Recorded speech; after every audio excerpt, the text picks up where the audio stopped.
Good evening, boys and girls. My name is Cornelia Crumpet, and tonight's story is Cinderella by Roald Dahl. I guess you think you know this story.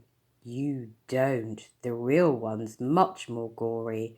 The phony one, the one you know, was cooked up years and years ago and made to sound all soft and sappy just to keep the children happy. Mind you, they got the first bit right, the bit where, in the dead of night, the ugly sisters, jewels and all, departed for the palace ball, while darling little Cinderella was locked up in a slimy cellar, where rats who wanted things to eat began to nibble at her feet.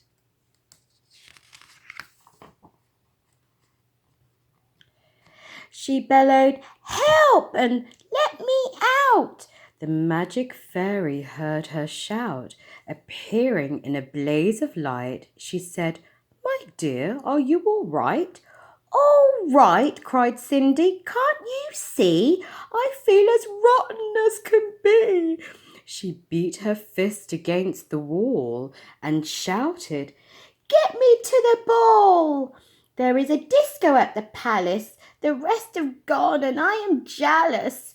I want a dress, I want a coach, and earrings, and a diamond brooch, and silver slippers, 2 of these, and lovely nylon pantyhose. Done up like that, I'll guarantee the handsome prince will fall for me." The fairy said, "Hang on a tick." She gave her wand a mighty flick, and quickly, in no time at all, Cindy was at the palace ball. It made the ugly sisters wince to see her dancing with the prince. She held him very tight and pressed herself against his manly chest. The prince himself was turned to pulp. All he could do was gasp and gulp. Then midnight struck. She shouted, "Heck! I've got to run to save my neck!" The prince cried, "No, alas, alack!" He grabbed her dress to hold her back, as Cindy shouted, "Let me go!" The dress was ripped from head to toe. She ran out in her underwear and lost one slipper on the stair. The prince was on it like a dart. He pressed it to his pounding heart. "The girl this slipper fits," he cried, "tomorrow morn shall be my bride. I'll visit every house in town until I've tracked the maiden down." Then, rather carelessly, I fear, he placed it on a crate of beer.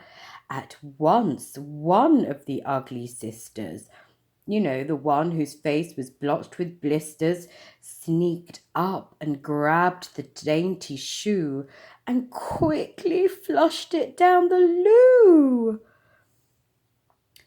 Then, in its place, she calmly put the slipper from her own left foot.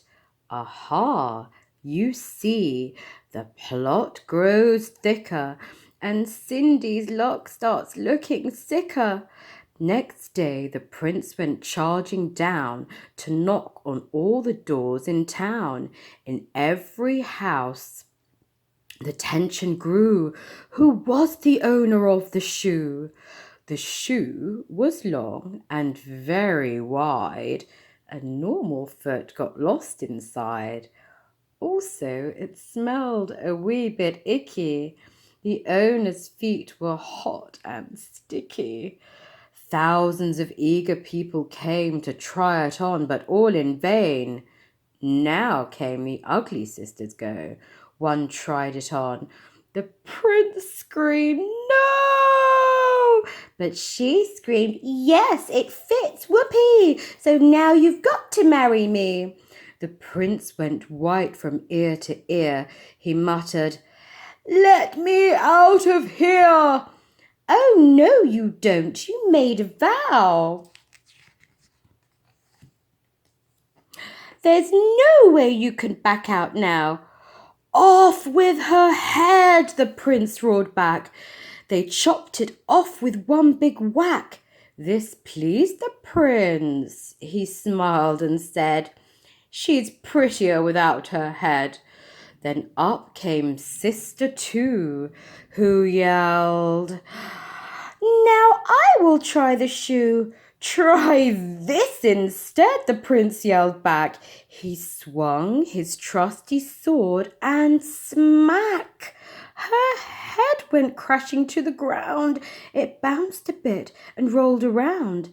In the kitchen, peeling spuds, Cinderella heard the thuds of bouncing heads upon the floor and poked her own head round the door.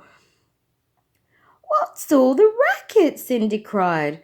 Mind your own biz, the prince replied. Poor Cindy's heart was torn to shreds. My prince, she thought, he chops off heads. How could I marry anyone who does that sort of thing for fun? The prince cried. Who's this dirty slut? Off with her nut! Off with her nut! Just then, all in a blaze of light, the magic fairy hove in sight. Her magic wand went swoosh and swish. Cindy, she cried, come make a wish.